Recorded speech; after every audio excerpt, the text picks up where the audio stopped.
Hey guys, welcome back to the Dragonfly Tarot. If you're new to my channel, my name is Denise. Tonight we're going to do a general reading with messages from Spirit, Spirit guides, guardian angels, anyone else who might want to come through or have a message for you. So I'd really like you to think and concentrate about a situation, a problem, a decision that you've had to make recently that you're looking for some guidance on. Let your energy radiate through as you think about this, as you watch this video, and hopefully some of this resonates with you. It will be a general reading, so if it doesn't resonate, that's okay. Just take what does, leave what doesn't. Maybe this just isn't the video for you, or maybe you're not meant to hear these messages right now. So definitely save the video, go back to it. It's possible that it will resonate later. Okay, so without further ado, let's get into it. Okay, so I've already pre-shuffled each of these decks. Tonight we're going to be working with the Rider-Waite deck and the Higher Intuitions Oracle deck, two of the mainstays in my tarot repertoire. But first, as I get started, I wanted to just go over a question that was recently asked of me, and it's actually a question that I get asked quite frequently, and it has to do with, can tarot predict the future? The answer is yes, but it can only do the parts of the future that you have already set in motion, that you have already created in your present life. The future that you could create, if you choose to follow this path or make changes to this path. So in that regard, yes, tarot can predict the future, but as I've said before, we all have free will and we all have the ability to change our lives at any given point and our paths. It's one of the beautiful things about being a human being is we can decide our life path. It is not necessarily decided for us, okay? So we're going to pick our cards here. We have King of Swords, we have Queen of Cups, we have Star, the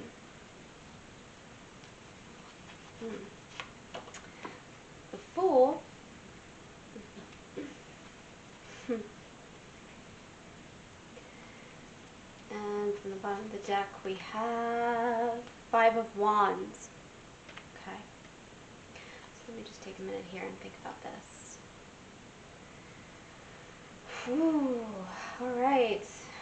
So we might have some Cancer, Scorpio, or Pisces among us tonight. Some of you might be one of those three, the water signs. That's Cups, or some of you could be air signs. That energy's here too. Gemini, Libra, Aquarius. Ooh. And certainly with the Five of Wands, the wands are fire signs, Aries, Leo, Sagittarius. So there's a lot of people here tonight that want to get their messages across, okay? There's a lot of you with those signs that definitely need to hear the messages that I'm saying. Okay, so we have here a king and queen. They're right next to each other, which to me means that they are complementing each other, okay? The swords deal with intellect, thoughts, ideas, words, anything communication related. And the cups are emotion, feelings, relationships, love.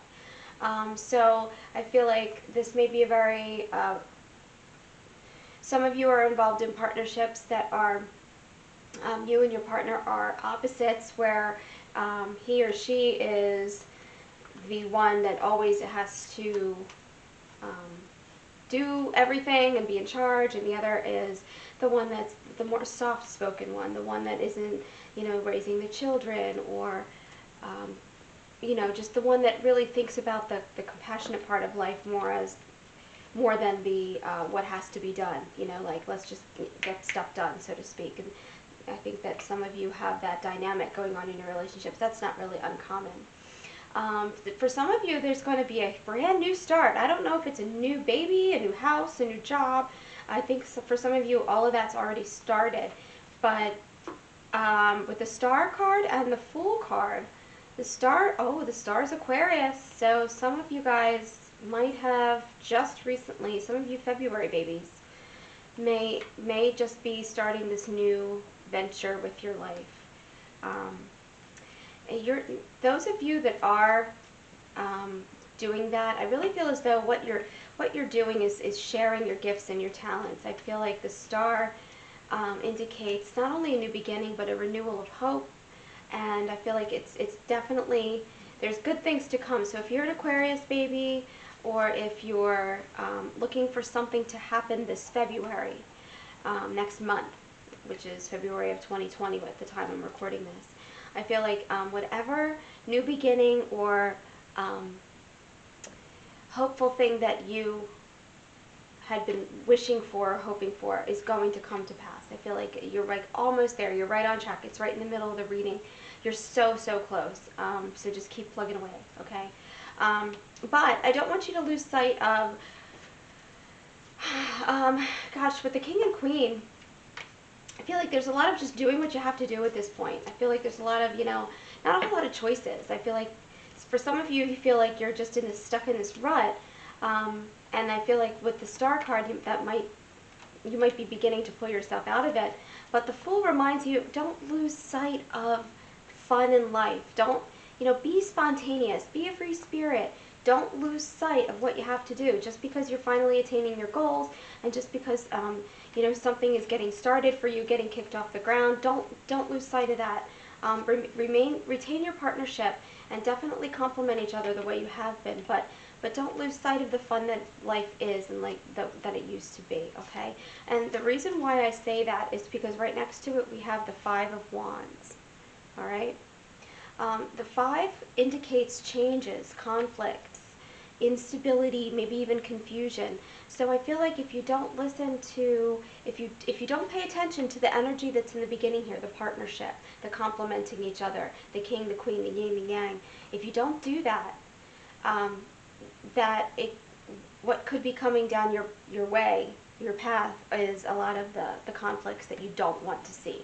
And for some of you, that's going to be inevitable. For some of you, that is, you're going to, I think, some challenges maybe with this new job and maybe a longer commute, or this new house. Maybe there will be some unexpected repairs that, aren't there always? But I feel as though that might be coming for you also. But that doesn't necessarily mean that it's going to be a bad thing. It just means that there's going to be a little bit of instability for a while there. And you know what? That's life. It comes, it goes, and it ebbs and it flows. Right? So let's pull a few more. We have the Tower. Oh, okay. We'll pull 3 more. We have the Seven of Swords.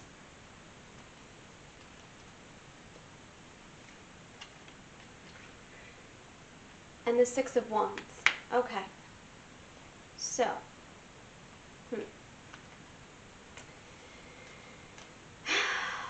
with this Tower, I feel like some of you might need to get taken down a peg.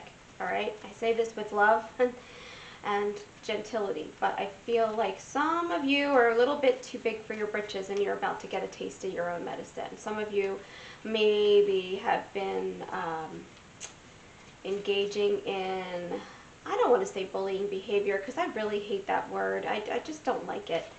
I don't know, I think when some people use it, it's not always used in the spirit that it's meant, but I think some of you are like, oh, wait, I thought that the things were going to be this way. I thought that everything was going to be hunky-dory. I thought that, we were going to be working together. And with this 5 card and with the Tower card, clearly it's not. So maybe some of you are starting this new job with the Star and the Fool, that indicates. Maybe some of you are starting a new job, and you had a dramatic ending to your previous job where there was a lot of conflict and there was a lot of personality clashing, and man, when you left, they were screwed. So I feel maybe it's their Tower moment, maybe it's not yours, but it could be. But it could be. Maybe you're realizing that you left a job that you didn't realize was so good, and it's the new one ain't all it's cracked up to be. For some of you, I feel like that's what's going on. But don't regret it, because I feel like there's definitely going to be there's definitely harmony coming. Don't regret your decisions, okay? Just learn from them. All right. So But having said that, you're going to have to do a lot of reflection and self-assessment, okay? For some of you, this has to do with a relationship that you maybe got a little stale or stagnant, and like you just have to reflect, like, okay, we've had some conflicts, we've had some moments. What's my part in this? What do I have to change? Why do I always blame them? What's my role here? I feel like some of you really need to take stock of that, because nobody's perfect, guys. Nobody's perfect, right? So, but with the Seven of Swords card, the self-reflection, please take this time to do that. It's necessary, okay? Look at this guy. He's gathering up all these swords, and he's leaving two behind. He's like, oh, I can't carry it all. I can't do it. I gotta get rid of these, and then I can come back for you. And I feel as though like he's just sort of looking around at, can he do this? Can he figure it all out? And yeah, he can. He's got knowledge. The swords deal with a lot of thinking and intellect and reflections and inward introspection, which that's redundant. Grammar nerds, don't come at me. I know it's redundant. And then the wands are action cards, so you've got the Six of Wands here, okay? And the sixes indicate a more harmonious outcome, communication, cooperation, okay?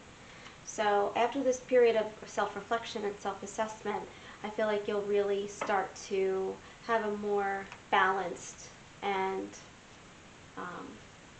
cooperative environment, whether it's at home or at work. All right. This is also a card of celebration. Okay. It reminds me of when Jesus came through on Palm Sunday. Just coming through the crowds, like, okay, it's a celebration. All right. Wands are action cards, so this guy's getting stuff done here. All right. Aries, Leo, Sagittarius. I'm talking to you. Creativity, willpower, action. So I feel like that's coming down the pike for you guys, okay? So whatever conflict happens with this tower moment, don't be afraid of the tower.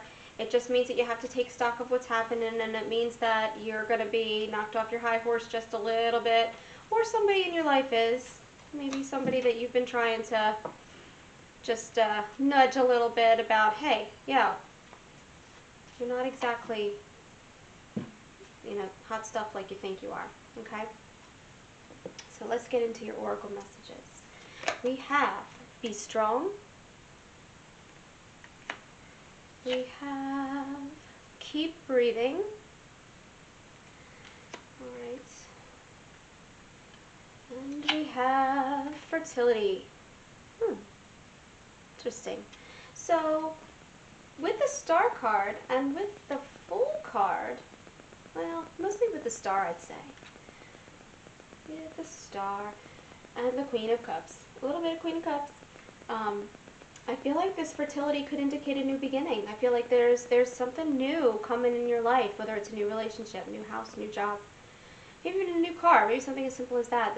But I don't think so, because I didn't get any Pentacles energy. I really don't feel as though if you did get a new car, it doesn't necessarily mean this message isn't for you. But I really feel like this has to do with more long-term, broad circumstances, such as a new relationship or a new job. I mean, maybe, like I said, maybe even a new house. I'm not sure. But the fertility, I mean, don't take it seriously. It doesn't mean that some of y'all are going to get knocked up. Of course, it could. But I really feel like this relates to more of a material good thing. So there's going to be some new beginnings, new growth, a rebirth, renewal and hope, and new things to come. All right? Be strong. So with this tower and the be strong, so I cannot get this all in the frame. Sorry, guys. Okay. So, whoever's trying to knock you down, be strong. I mean, like, they can knock you down, and they have. Okay? Like, you're falling. You feel really defeated here. But you gotta be strong, guys. Some of you might be a Leo. It's for you. Be strong. There's really no other way to do it, because the partnership that you have here with the King and Queen, the Swords and the Cups, nobody can touch you. Nobody can break you. Just be strong. Have at it. They tried. And they succeeded a little bit, but they're not going to break you because you're going to keep breathing, right? Right? Like Dory said, just keep swimming, right? So keep breathing. Just keep your focus. This is in the middle of the reading, so I feel like this is the main message here. Just keep your focus. Don't lose sight. Be happy. Be grateful. And just keep forging ahead. Keep doing what you're doing. You can't go wrong if you stay true to yourself and you just keep going, okay? Everybody that wants to tell you you can't do something and knock you out of this tower, no, absolutely not, because you're strong and you're going to have a new beginning, okay? So anybody that maybe feels stuck or stagnant, just keep forging ahead. Yes, it can get daunting to constantly have to restart, to constantly have to prove yourself, and to not be able to trust your instincts. But when it comes to the path that you're on, I feel like as long as you stay on it, as long as you don't lose focus, then you will have this new beginning that you've been looking for, okay? Whether it's with love or a job or a new house, okay? Or maybe even selling your old house and just getting out from under it, or being done with it. Maybe for some of you, you've been going through a separation or divorce and you're really looking for a new beginning, and I feel like this might be the start of it for you. And I definitely feel as though when I said the word divorce, I feel as though, yeah, some of you definitely are going through that. Some of you have been really shaken up by it because it's been going on for so long and it's been dragging out. But I feel like they're going to have this tower moment when they realize that they couldn't take advantage of you the way that they wanted to, okay? So, having said that, I hope that this reading resonated with you. If it didn't, don't worry about it. Just find another reading. I'll be reading it every week, so don't worry about it. Maybe come back to it later. Maybe the messages will be for you then, okay? But anyway, if you don't mind, I would really appreciate you liking, subscribing, and hitting that little bell icon so that you are notified every single time I post a new video. If you are interested in a private reading, you can email me at thedragonflytarot@gmail.com, or you can go to my website. It'll be in the description box below, and all the information on how to obtain a private reading will be there, okay? I hope that you all have a wonderful week, and thank you for stopping by.